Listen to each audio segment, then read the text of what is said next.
जय हिंद दोस्तों, कैसे हैं आप लोग। आशा करता हूँ आप लोग अच्छे होंगे। चलिए आज हिंदी प्रैक्टिस सेट 7 कराने जा रहे हैं, जो कि रचना एवं रचनाकार के पार्ट 3 है। 2-3 दिन वीडियो में नहीं ला पाया क्योंकि मेरी थोड़ी सी तबीयत खराब हो गई थी। चलिए देर न करते हुए चलते हैं पहले प्रश्न की तरफ।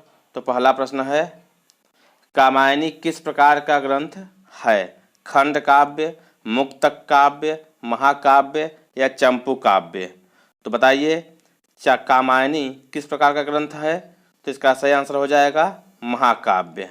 चलिए अगला प्रश्न है, गागर में सागर भरने का कार्य किस कवि ने किया? बिहारी, रसखान, घनानंद, सूरदास? तो इसका सही आंसर क्या होगा? तो इसका सही आंसर हो जाएगा बिहारी। गागर में सागर भरने का कार्य किस कवि ने किया? वह किया बिहारी ने। चलिए अगला प्रश्न है, वापसी किस विधा में रचित है? आत्मकथा, कहानी, संस्मरण या यात्रावृत्त? तो वापसी किस विधा में रचित है?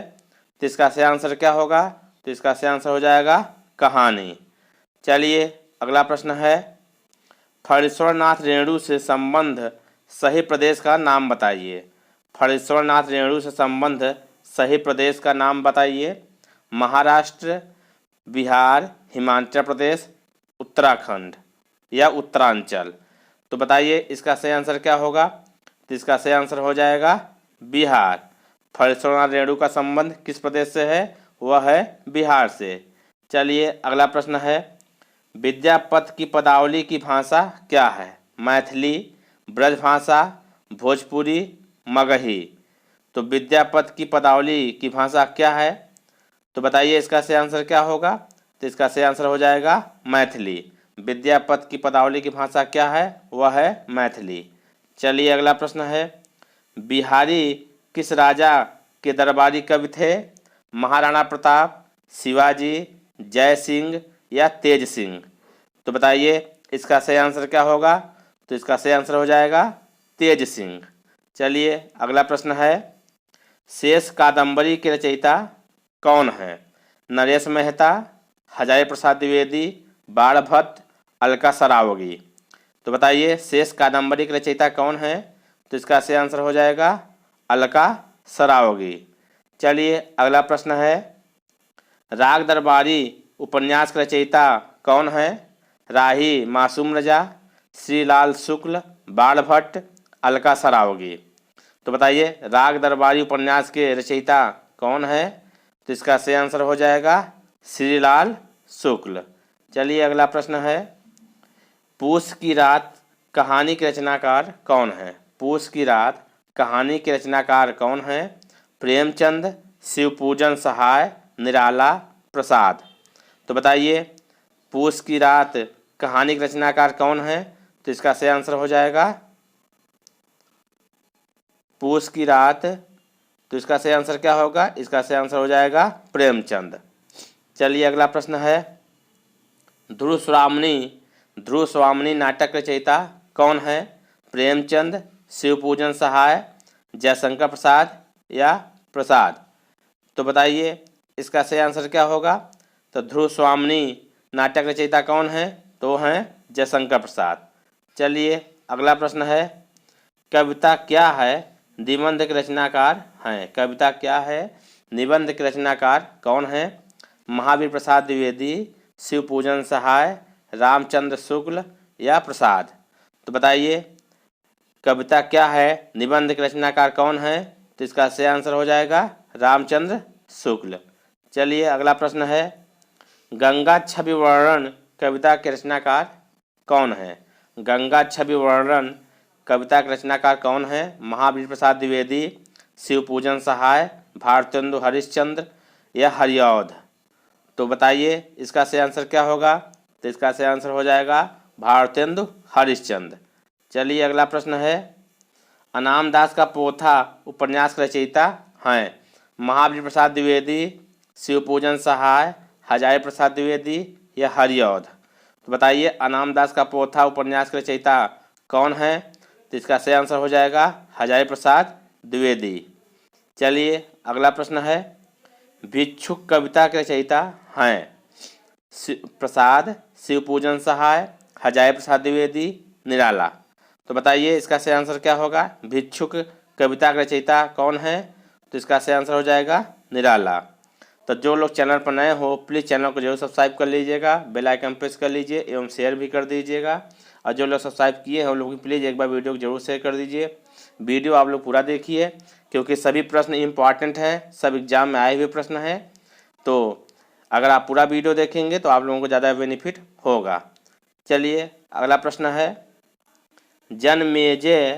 जनमेजय का नागयज्ञ किसकी कृति है। जनमेजय का नागयज्ञ किसकी कृति है। सेठ गोविंद दास, जयशंकर प्रसाद, हजारी प्रसाद द्विवेदी या निराला। तो बताइए इसका सही आंसर क्या होगा। तो इसका सही आंसर हो जाएगा जयशंकर प्रसाद। चलिए अगला प्रश्न है, आंचलिक रचनाएं किससे संबंधित होती हैं। देश विदेश से, लोक विशेष से, क्षेत्र विशेष से या जाति विशेष से। तो आंचलिक रचनाएं किससे संबंधित होती हैं, तो इसका सही आंसर हो जाएगा क्षेत्र विशेष से। चलिए अगला प्रश्न है, निर्गुण भक्ति काव्य के प्रमुख कवि हैं। सूरदास, तुलसीदास, कबीरदास या केशवदास। तो बताइए निर्गुण भक्ति काव्य के प्रमुख कवि इनमें से कौन है, तो इसका सही आंसर हो जाएगा कबीरदास। चलिए अगला प्रश्न है, श्रद्धा किस कृति की नायिका है। श्रद्धा किस कृति की नायिका है। कामायनी, कुरुक्षेत्र, रामायण या साकेत। तो बताइए श्रद्धा किस कृति की नायिका है, तो वह है कामायनी।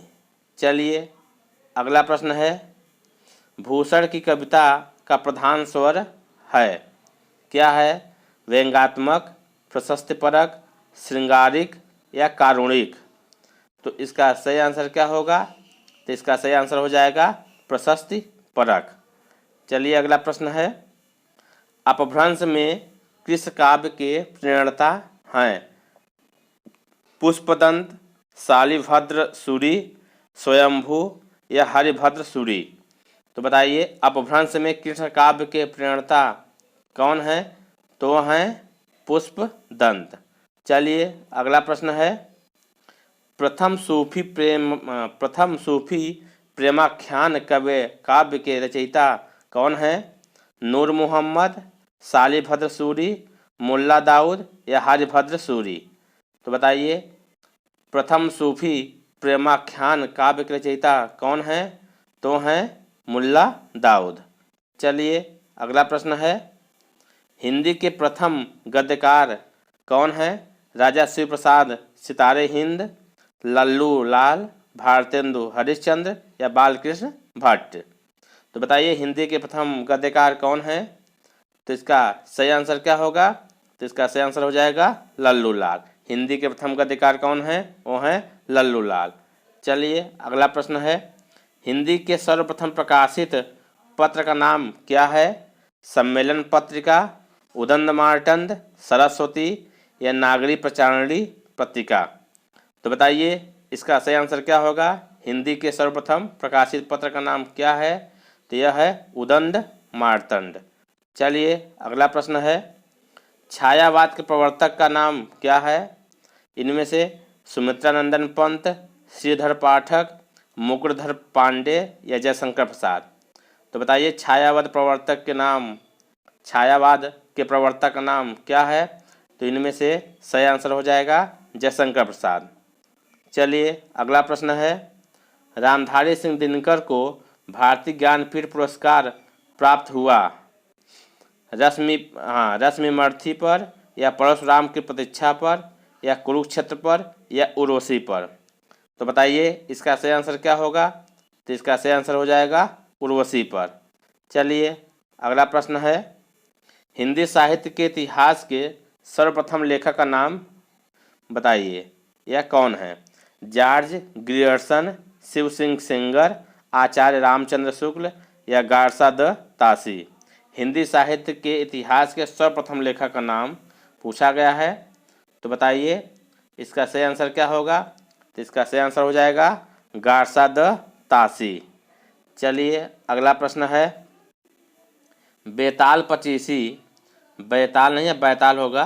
बैताल पचीसी के रचनाकार हैं लल्लू लाल, सदल मिश्र, नाभादास या सुरती मिश्र। तो बताइए इसका सही आंसर क्या होगा। बैताल पचीसी के रचनाकार कौन है, तो इसका सही आंसर हो जाएगा सुरती मिश्र। चलिए अगला प्रश्न है, सुहाग के नूपुर के रचयिता हैं निराला, सदल मिश्र, अमृतलाल नागर या सुरती मिश्र। तो बताइए इसका सही आंसर क्या होगा। तो इसका सही आंसर हो जाएगा अमृतलाल नागर। तो जो लोग चैनल पर नए हो प्लीज़ जरूर सब्सक्राइब कर लीजिएगा और शेयर भी कर दीजिए। आप लोग शेयर नहीं करते हैं, थोड़ा सा शेयर करिए, हाँ थोड़ा सा सब्सक्राइबर बढ़ाइए आप लोग।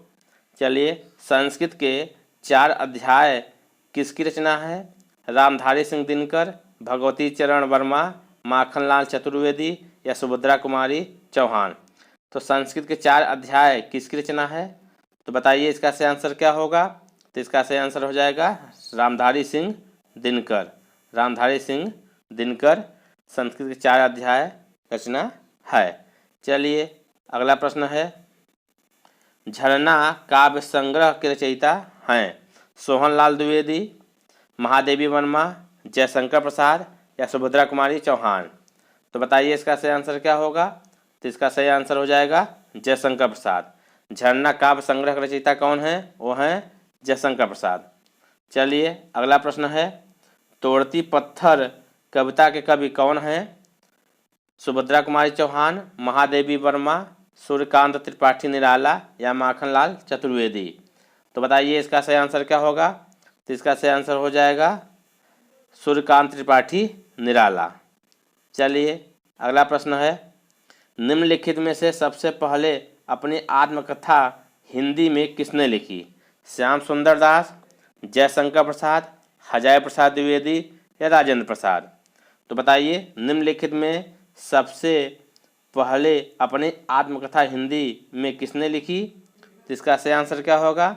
तो इसका सही आंसर हो जाएगा राजेंद्र प्रसाद। चलिए अगला प्रश्न है, दोहा कोश के रचयिता हैं लुइपा, जोइंदू, सरहपा या कन्हपा। तो दोहा कोश के रचयिता कौन है, तो इसका सही आंसर होगा सरहपा। तो चलिए अगर वीडियो आप लोगों को अच्छा लगा हो तो प्लीज़ चैनल को लाइक शेयर तथा सब्सक्राइब जरूर करिएगा। पूरा वीडियो देखने के लिए आप लोगों को धन्यवाद। तो चलिए मिलते हैं कल इसके रचना एवं रचनाकार के चौथे पार्ट में।